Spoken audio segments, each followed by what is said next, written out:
Bolsonaro fala em reduzir margem de lucro de grandes supermercados e Paulo Guedes em congelamento de preços até o final de 2023. Será o Brasil, então, uma nova Venezuela? Uma nova Argentina? Vamos entender, tá?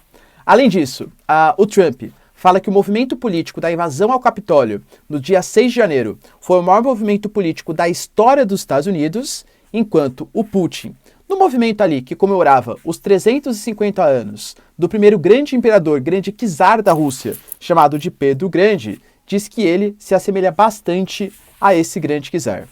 Hoje também, o presidente Zelensky falou sobre Severodonetsk, que é talvez o ponto-chave da guerra entre Ucrânia e Rússia no momento, e que os ucranianos estão conseguindo reverter a situação, tanto em Severodonetsk como também na regiãozinha de Kherson, e o Biden fala com a oposição venezuelana, inclusive falando que pode acabar fazendo uma revisão das sanções praticadas à Venezuela, caso haja algum tipo de colaboração do país.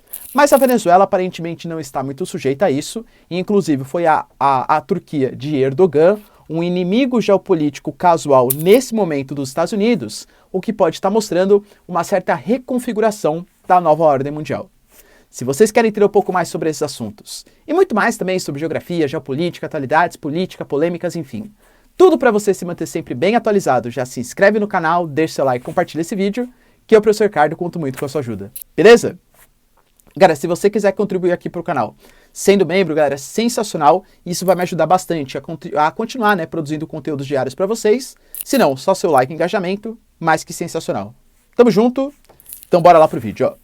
Bom, galera, como eu disse para vocês, hoje a gente tem que tomar muito cuidado, né, como obviamente, os colunistas, né, os jornalistas, eles querem muito fazer aquela chamada, né, enfim, então precisa tomar cuidado como que aparece. Eu vi ali a notícia, né? Bolsonaro fala em congelar preços de supermercado, trabalhar com uma margem de lucro mínima, os donos de supermercados, e o Paulo Guedes fala em congelamento de preços. Falei, meu Deus, poxa, será que estados não aprendem que é ineficiente você controlar a inflação dessa maneira? Por quê? O supermercado, ele vai repassando para frente o que chega para ele. Então o cara, sei lá, vai vender a carne a R$60 porque tá chegando para ele a 50. Se você impede o supermercado de aumentar o preço, tá em 60, mas a carne continua ficando cada vez mais cara, a carne tá chegando para ele a 70, só que você obriga o mercado a vender a 60.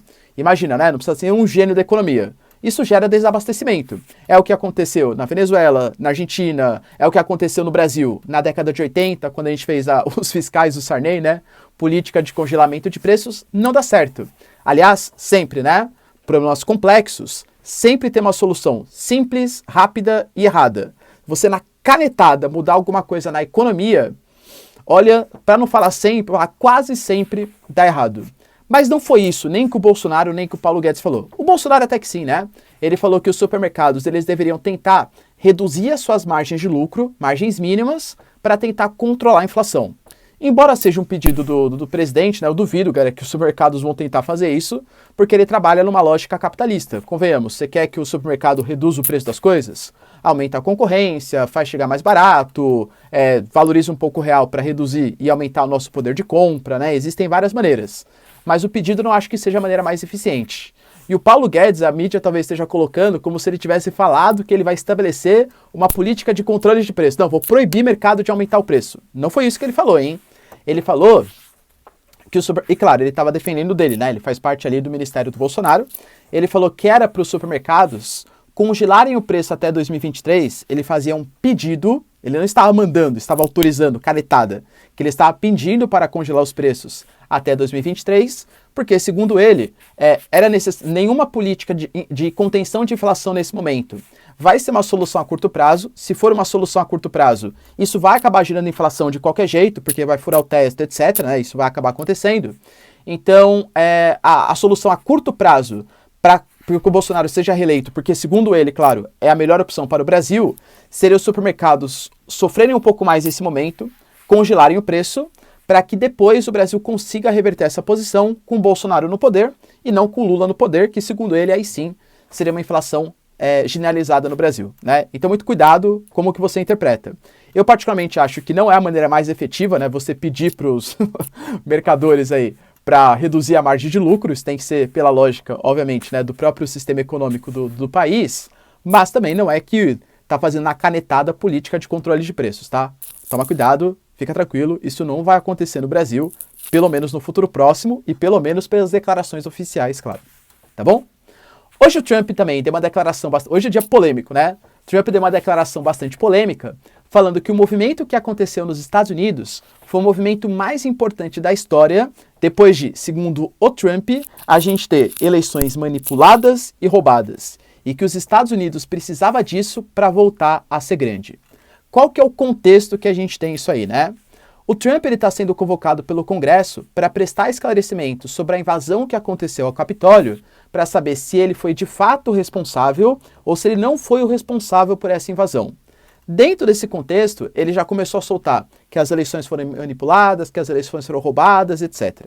Eu, particularmente, né, vou dar aqui, não sei, galera, o que de fato aconteceu, mas a justiça americana, ela julgou que tudo foi legítimo, que as declarações, as denúncias, enfim, foram infundadas, então que a eleição, ela foi legal. A gente sabe que parte da população americana, principalmente os republicanos, desacreditam no processo eleitoral, e talvez isso tenha motivado. O Trump até deu uma declaração que ele, na verdade, tinha pedido para 20 mil pessoas proteger o Capitólio, que ele não corroborava com uma invasão, etc. Só que até agora nenhum tipo de denúncia, né, nenhum tipo de pedido foi verificado e aparentemente o Trump está mentindo nesse pedido que ele tinha feito, tá? Enfim. Mas é uma coisa importante porque ressalta um descrédito, ainda mais com a impopularidade do Biden recente, um descrédito da população americana e a possibilidade, talvez no futuro, né, da volta do governo Trump, ou pelo menos de um governo republicano. Outra questão importante que rolou hoje está relacionado ao Putin. O Putin hoje, ele estava comemorando, entre aspas, os 350 anos do czar talvez dos mais importantes da história da Rússia, que é o Pedro o Grande. Esse cara, ele foi muito responsável, esse czar foi muito responsável pela expansão do Império Russo à época e, inclusive, fundou uma cidade super importante, que é a cidade de São Petersburgo. O Putin, inclusive, fez algumas comparações, falando que, por exemplo, quando Pedro Grande conquistou São Petersburgo, a Europa inicialmente não reconheceu São Petersburgo como sendo da Rússia, mas que depois de um tempo acabou reconhecendo como território oficial.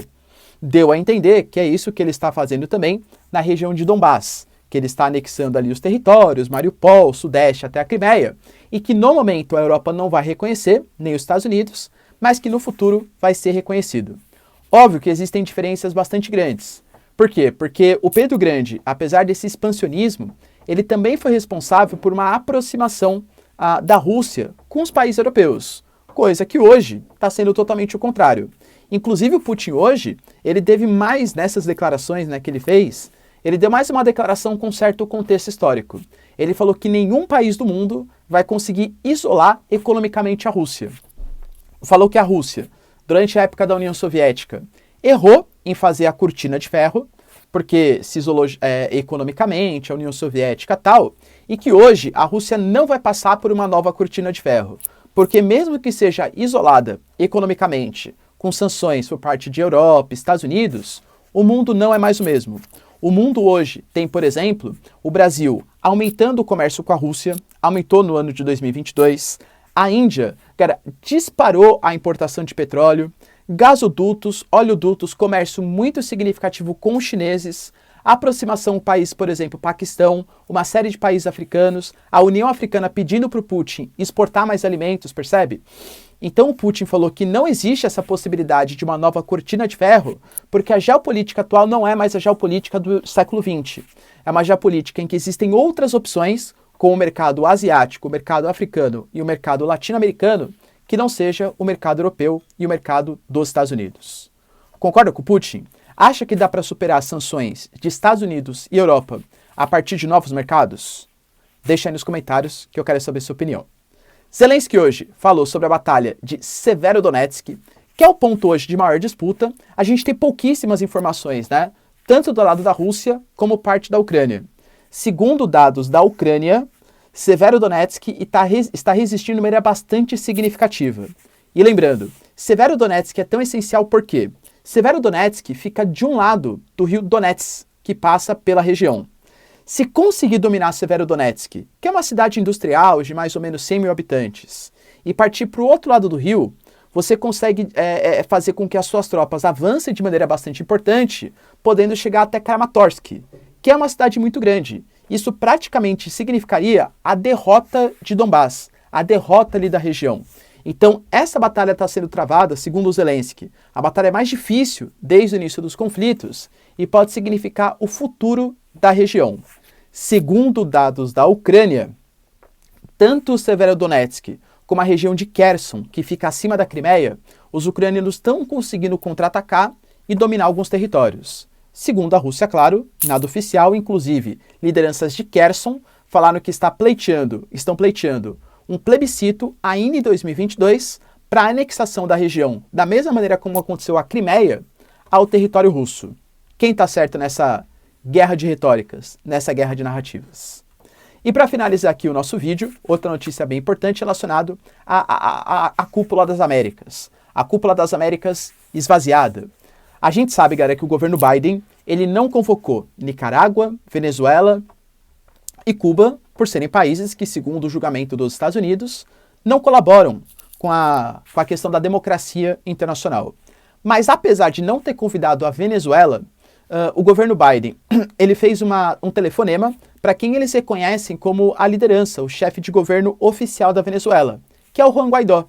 À época, o Juan Guaidó, que era o presidente da Assembleia Nacional, é o poder legislativo, é como se fosse, o Arthur Lira da Venezuela, ele se autodeclarou presidente porque ele não reconhecia a eleição do Maduro como legítima. Só que tem um problema, ele se autodeclarou presidente, mas o mundo reconheceu, né? União Europeia, Estados Unidos, Brasil e tal. Mas o exército e a população venezuelana não reconheceram ele como presidente oficial. Então ficou uma situação meio estranha. Os Estados Unidos não negocia com Maduro, negocia com Juan Guaidó, que não domina a Venezuela. Ou seja, né, a Venezuela ficou sem representatividade internacional. Só que nesse momento, ano passado, até outubro mais ou menos, o Juan Guaidó ele tinha voltado a negociar com Maduro, teve um rompimento das relações. Mas depois que os Estados Unidos fez uma visita oficial a Maduro, o Maduro voltou a negociar com o Juan Guaidó. Hoje o Biden fez um telefonema de aproximadamente 15 minutos e falou que existe a possibilidade de fazer de calibrar as sanções que são praticadas à Venezuela. Desde que, claro, o Juan Guaidó ou a oposição venezuelana tem uma situação de ou vistoria das eleições, uma democracia mais representativa e tem o fim dessa ditadura, dessa opressão do governo do Nicolás Maduro, tá? Para vocês terem uma noção de como os Estados Unidos estava com a Venezuela na cabeça, foi perguntado a uma representante dos Estados Unidos o que o Bolsonaro cobrou para fazer a reunião com o Biden. Porque lembrando, né, o Brasil também ameaçava não participar da Cúpula das Américas. Seria uma cúpula ainda mais esvaziada. Aí, impressionante, né? Olha como os Estados Unidos está perdido, né? Eu não sei te responder isso. Mas é importante ressaltar que o Maduro... E começou a falar da Venezuela. Nada a ver com a pergunta que tinha sido feita sobre o Brasil, percebe? Segundo mídias, o Brasil pediu para o Biden rever as tarifas que o Trump tinha colocado nos nossos minérios. O Trump, com a política bem protecionista, ele colocou sobretaxas e cotas de importação sobre minérios exportados pelo Brasil. Segundo mídias internacionais, o pedido que o Bolsonaro fez foi para ter o fim dessas cotas e dessas sobretaxas. Será que é verdade? Será que conseguiremos esse benefício em troca da reunião com o Biden? É esperar para ver. Beleza, pessoal? Estamos entendidos aí? Principais acontecimentos do Brasil e do mundo? Se vocês curtiram o vídeo, então, já deixa seu like, se inscreve no canal. Tamo junto, beijos, abraços e tchau, tchau.